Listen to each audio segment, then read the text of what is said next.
Hey, Battle Bill here with another video, and today we're going to get into some Master League Go Battle League battles for you guys. I got a little shoutcast action because your boy is still focusing specifically on Premier Cup. I'm using the team for my last video. I'm still working. I'm super close to rank 10, and I will not be doing any Master League battles until I get to rank 10, but I'm at like the 2950 range, so like hopefully by the time I'm done with this video, I will get to rank 10 in my sets after, and then I can use the Master League team that I plan on showcasing for you guys because the Groudon is finished. But enough about me. I have a submission by an amazing trainer by the name of Tanguy Sweet. I'm going to apologize for all the butchering pronunciations that I do throughout this set, and I'm going to also apologize for any moves that I get incorrect throughout the set, because you might notice this gameplay is in a different language, and honestly I'm like that kind of excites me. I'm super like hyped at the fact that somebody like in a different country is watching my content and decided, yo, I'm gonna submit a set of my battles to Battle Bill. So that's really appreciated, Tanguy Sweet. I'm going to apologize right now for all the butchering pronunciations that I have and misplays or miscalls that I have throughout shoutcasting this set, but I am really excited to shoutcast this set for you guys. It's a high rank 9 level gameplay battle set of Battle Z. I'm already butchering stuff right in the intro, but we're gonna roll with it because I'm just super excited to get into this. And it's a team that doesn't consist of a Dialga. It actually consists of Melmetal, Giratina Origin, and Snorlax. And this team seems super familiar to me to Season 1 Master League before the Zekrom, Reshiram appearances that have, and Groudon buff and Palkia buff that have occurred in this season. And this trainer was still able to make this team work. They have some high rank 9 level battles, and I'm going to jump into the shoutcast for you guys now. Let's get into it. Oh, also, before I forget, like I almost always do, please don't forget to like, comment, and subscribe. Your support's really appreciated. Let's jump into these battles. So, like I said, not only is this a Dialga team, this is like a Season 1 team being used in Season 2. So I'm excited to see what types of moves and adjustments this trainer has to make to avoid the new meta of Pokemon that have appeared this season. So, getting into this first match, this trainer's going up, but I'm just not even going to try and pronounce other trainers' names. I apologize. Got the lead. Got Melmetal on Togekiss lead, so this is a great start to this match. Melmetal wins this one pretty hard. The opponent goes for the immediate swap into a Kyogre, so this trainer then matches with a Giratina Origin, and right now, Giratina Origin is taking resisted damage from the Kyogre's waterfalls. Technically speaking, the Giratina Origin have to watch out for Blizzard, but this Kyogre got to its charge move very quickly, so that was obviously a Surf, as much as I have no idea what any of these words are saying. And now I can tell that the move on the right is definitely Ominous Wind, the move on the left is definitely Shadow Ball, because of the fact that the one on the right had more energy filled up. So Giratina Origin's going for the Shadow Ball here. It lands, which is huge, and now this trainer can essentially just commit to a farm down of the Kyogre because their opponent is just throwing these charge moves very quickly. So they're like very obvious Surfs. I'm surprised that this person's opponent isn't trying to over farm a little bit and try and bluff the Blizzard at least to try and grab a shield. But now the Giratina Origin is loaded on energy, and now they have to see what their opponent decides to do. Togekiss is most likely coming back in. Togekiss is coming in. They're going immediately for the Shadow Ball. That's definitely the play, because if it lands, it'll do a good chunk of damage, and it most likely will land. It did not land. I'm surprised it was shielded because the Melmetal's still in the back, and the Melmetal's still going to handle this Togekiss very well. So now their opponent swaps into a Dialga, and they leave in their Melmetal, which seems like the smart play here because of the fact that the Snorlax still can deal solid damage to the Togekiss, and the Melmetal is this team's main counter for Dialgas because they are still prominent in the Season 2 meta. So they got the shield on the first superpower, going for a second superpower here. It's obviously going to go unshielded because their opponent has no shields left, and then going for the immediate swap to clear both the debuffs and catch a charge move on the Snorlax, which is huge. So essentially at this pace, this match is GG. There's really nothing their opponent can do here. It can Dragon Breath down, they can try and take out the Snorlax, but when that Melmetal comes in, most likely is going to have both shields and will be able to spam either Rock Slides at the Togekiss or superpowers at the Dialga, but they're going for a superpower on their Snorlax, and this will take out the remaining health of the Dialga. Yeah, it got the remaining health. So noticing the moveset, Body Slam and Superpower seems like the smart play here when you're running Giratina Origin, because you just want to make sure you have enough weaponry to deal with potential Dialgas like they ran into in this first match. Throwing the Body Slam, Togekiss is going to commit to the Charm Down, but again, like I mentioned before, the Melmetal has 2 shields here, so the opponent's not really going to have much play to do anything. One Rock Slide is going to take out the Togekiss. Melmetal's going to shields here. Let's wait for the charge move to come through. Ends up being the Flamethrower. See, I can't read it, but I could definitely tell based on the animation. And now the Melmetal is going to go for the Rock Slide. This will take out the Togekiss and will win the first match of this set. So, solid first match. It's important that they were able to win lead and continue to maintain switch advantage and win the match. Definitely matching that Kyogre swap in with the Giratina Origin was a huge play in keeping this match in that positive situation. Okay, getting into this next match, I've made the decision to pronounce this trainer's name as just Sweet as we continue to go forward, so I don't butcher any future pronunciations. They're going up against a rank 10 trainer, and if this set goes as well as I'm hoping it'll go and I'm thinking it'll go, it looks like this could be Sweet's like clinching set to get to rank 10, which would be really exciting. So they won lead here. The opponent swaps into a Dialga to match Sweet's Melmetal, and Sweet decides to leave in their Melmetal to essentially deal with the Dialga, because the Melmetal is this team's main counter for Dialgas, so it's really important that Melmetal lines up with it, and I guess the Snorlax late game could essentially deal with that potential Togekiss either way. So their opponent's going for a charge move, shield it up, keep Melmetal alive so you can spam the superpowers and potentially try to save the Melmetal for late game to deal with the Togekiss. Also, seems like the smart play. Melmetal will take care of 2 Pokemon in one match. Ends up getting both superpowers through, and the Dialga goes down, but Sweet is at a shield disadvantage. So let's see what their opponent decides to do. They bring in a Giratina Origin of their own, and Sweet decides to swap into their Snorlax. Now the question is, does this Giratina Origin have Dragon Pulse?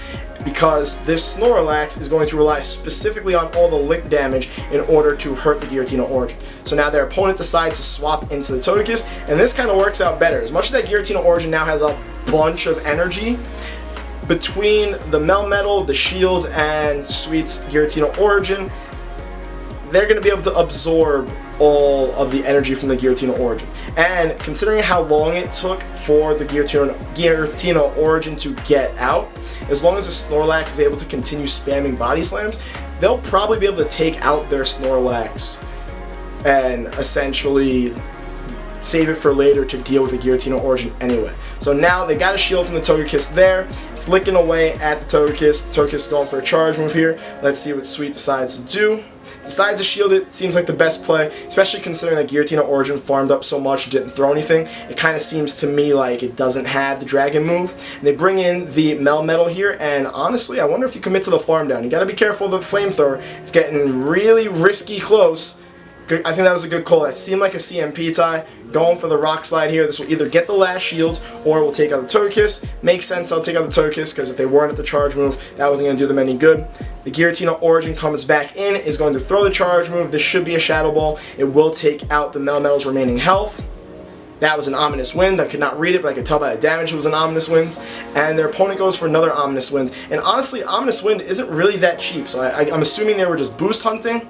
They get another Ominous Wind through, still doesn't take out the Melmetal, going for the Rock Slide. I guess the other thought that might have created that plan of action by the opponent was get it low and then farm it down to still have some remaining energy. But it worked out a little bit, but the Rock Slide still got through. Giratina Origin super low, and as long as this thing doesn't have a Dragon move, the Snorlax could really just commit to a lick down. But Sweet is going for the Body Slam, get as much damage through as possible, as much as this is double resisted. Does not get the shields, and the Giratina Origin is super low. It's just going to get licked down at this pace, and that's going to end up being GG for match number 2. So we haven't really seen any new meta mons yet, but this team is still working pretty nice as if it was some Season 1 battles. Alright, getting into match number 3, Sweet is going up against another name that I can't pronounce.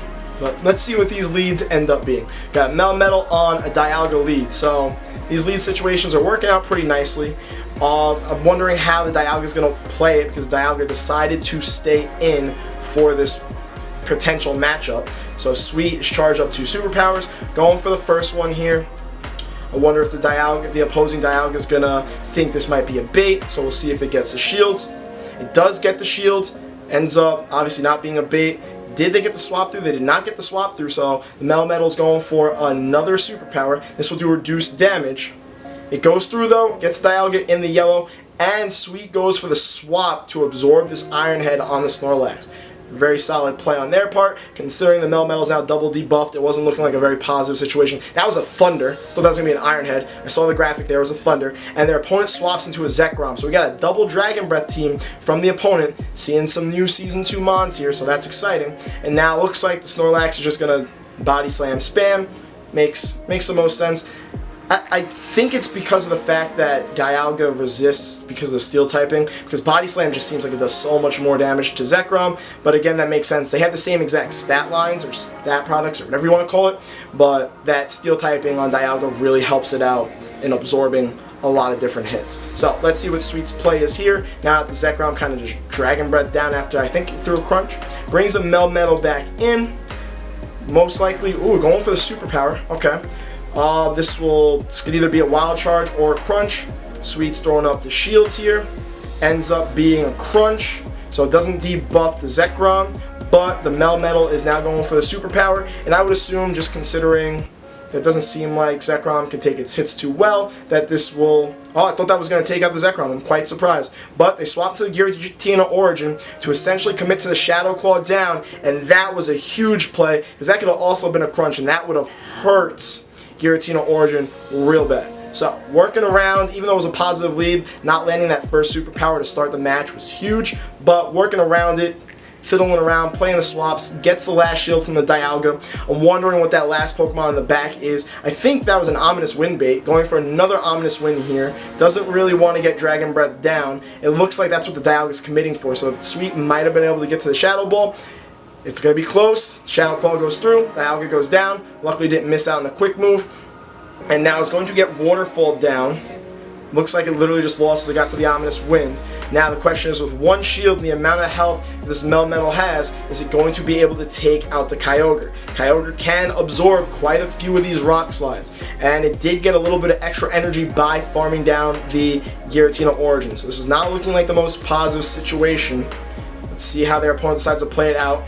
Doesn't look like, oh, the opponent's going for a charge move now. As I say, it doesn't look like the opponent's going to even throw the charge moves, but I guess they wanted to charge up the 2 Surfs, because that's where they should be at right about now. There goes the first one. It was a CMP tie, and the superpower is going through on the Melmetal's end. Is this going to be enough to take out the Kyogre's remaining health? Ooh, just barely not enough, and the Surf comes through from the opponent, and their opponent's able to take game 3, but this was a very well played out match. That first superpower in the lead situation being shielded by a Dialga really flipped it, and their opponent's able to win with practically 1 HP. Alright, getting into this 4th match, going up against Jiba Not Here, I can pronounce that name, and let's see what these leads end up looking like. We got a Melmetal on another Dialga lead. So now the Sweet change up the game plan. Instead of charging up 2 superpowers, oh nope, the opponent goes for the immediate swap into Mewtwo, and Sweet matches with the swap of Giratina Origin. Big play, great counter swap. These Shadow Claws are chunking away at the Mewtwo. Now the question is this Mewtwo running Shadow Ball? Because I feel like that would hurt. I think a Side Strike would end up being neutral damage, and that does a good chunk. I wonder how much a Shadow Ball does comparison, considering it's super effective, but doesn't get stabbed from Mewtwo. Haven't seen it go through on I really haven't seen it go through on any Pokemon in PvP. I really don't see many Shadow Balls from Mewtwo. I digress. Either way, get the shield. This looks like Sweet's going for the Ominous Wind here. This will do a solid chunk. I don't think it'll take out the Mewtwo. Oh, that was a Shadow Ball. That took out the Mewtwo. My apologies. I got distracted looking at the camera, didn't see what charge was being clicked on, and I definitely cannot read it. But now that went through, Sweet is at a shield disadvantage, but is able to get to another Shadow Ball, so will not take out the Dialga. This could get a shield, but it will do a decent chunk if it doesn't get the shield. Let's see what the opponent does. Doesn't shield, gets in the yellow. Dialga's at about 1/3 of its health. The play looks like it's going to be bring the Melmetal back in, and the opponent swaps into a Groudon. So Sweet's going for superpower here, and then most likely going to swap out into the Snorlax. So now the question is, that didn't get a shield. Does a good chunk. I'd say that's about third of the health. The Groudon's gonna really need to get to these earthquakes because Snorlax can take a punch. I was gonna say pack a punch. No, Snorlax can take a punch, and the Snorlax is gonna be able to body slam spam. But with Mud Shot, Groudon is gonna be able to get to his charge moves pretty quickly. Gets a shield from that body slam. They're out there even on shields. The question is, does Sweet want to match shields? Sweet does not. This is most likely going to be an Earthquake. I'd be surprised if it was a Fire Punch. It does do a good chunk, but Snorlax still tanks it. It looks like the Fire Punch is going to be the play after this to take out the Snorlax's remaining health. Sweet's going for another Body Slam here. I doubt this gets the other shield because the Dialga needs to be protected. It gets the other shield. That might have been a bit of a misplay on their opponent there. I think saving the shield for the Dialga might have been the play or the only win condition that the opponent had. As much as Groudon does counter the Melmetal in the back, the Groudon's health is super low and now swaps. Interesting play. I don't remember where the Dialga's energy's at, but the question, hey, I don't use a shield here. I wouldn't use it either just because the Groudon's bound to get to another charge move. This ends up being a Thunder. Melmetal can tank that, and it looks like the finishing play to win this match for Sweet is going to be a charge up, essentially 2 superpowers, and throw them both back to back. So that makes the most sense here. Sweet's going for the first superpower here. This will take out the Dialga's remaining health. And when the Groudon comes back in, as much as the Melmetal is debuffed, this superpower should take out the remaining health of the Groudon. And if it doesn't, I'm a bit worried because double debuffed, yeah, okay, I thought so. Double debuffed, Thunder Shocks, and then being double resisted wasn't going to be a good situation to try and farm down. But Sweet ends up taking that match in a very nice fashion. Alright, getting to the 5th and final match of the set. Hopefully Sweet's able to pull it off and get the 4-1. Unfortunately, I don't think that's going to be enough to get Sweet to rank 10. But I don't know if Sweet's reached rank 10 or not. So Sweet, if you could throw in the comment section, let everybody know, because you're having a solid set here and I'm loving the gameplay so far. So getting the 5th match, won the lead with Melmetal on Togekiss, and the opponent swaps into a Dialga. We've seen this situation before. Very interesting that it doesn't seem like a lot of people have Melmetal counters, which I'm finding fascinating considering Groudon just become so popular in the meta. But either way, Dialga comes in, throws a superpower. Unfortunately, a superpower does go shielded. Going for the second one, I doubt this one gets shielded because, again, it's doing the reduced damage. But this will still do about half of Dialga's health. So it gets the Dialga into the yellow. Sweet decides to swap into the Snorlax. And Snorlax is going to be able to absorb whatever hits coming from the Dialga. So Sweet will most likely be able to maintain switch advantage and probably keep shield advantage. So this ends up being an Iron Head. Doesn't even get the Snorlax into the yellow, the Dragon Breaths do. Sweet is now going for another superpower, and I doubt Sweet's opponent's going to want to shield this because then they'll be down 2 shields to no shields. So, no shield by the opponent, Dialga goes down, switch advantage is kept. Snorlax is going to get charmed down, and now that it's been reduced, it might get to that body slam. It does just barely get to it. It'll do reduced damage, but again, Sweet has a Melmetal in the back. That thing's got a ton of HP left. It doesn't have any energy, but it can essentially go to town on Togekiss regardless, as long as it's got the proper health and shields that it most definitely has. So Sweet's most likely going to bring in the Melmetal here. So this all falls on what Sweet's opponent's last Pokemon is going to be to essentially match Giratina Origin. And it seems to be a Giratina Origin of their own, so Sweet matches. With shield advantage, Sweet can essentially just go straight Shadow Ball and be fine, even if Sweet gets baited. So Sweet's throwing up the first shields here. I'm not sure. I think that was a Shadow Ball. That was hard to tell based on the shield being there and whatnot. So now Sweet's overfarming and Sweet's still going to bait. Interesting, because, I mean, honestly, the Ominous Wind still hurts a lot, so I don't think that's a bad play. So when I say interesting, please don't take it that way. Ends up getting the shield, so works out beautifully either way. Now Sweet can just go straight for the Shadow Ball after shielding this charge move and essentially take out the opponent's Giratina Origin, no problem. I think that was an Ominous Wind. It's a very hard graphic to tell with the shield coming on. But either way, Sweet's going for the Shadow Ball here. This will definitely take out the remaining health of the Giratina Origin. The Togekiss is going to want to charm down, and now that Sweet has no shields, that is a bit concerning. So let's see if Sweet's able to get to a charge move. Probably should have thrown the Ominous Wind there. This is most likely gonna be the flamethrower. I don't think this takes out the Melmetal at this health, but it's gonna get it really low. It gets it really low. Will the Togekiss be able to charm it down before Sweet gets to the Rock Slide? Sweet gets to the Rock Slide just in time to take out the Togekiss's remaining health and clinch 4-1 record for this set. Very solid plays. Very impressed. I was surprised to see the lack of new meta mons, considering these were high rank 9 battles and essentially rank 10 battles, faced some rank 10s in this set. So I was very surprised to see that, because I haven't done any Master League battles. I was surprised to see, even though the meta's changed, that a lot of people are still sticking to those Season 1 meta mons.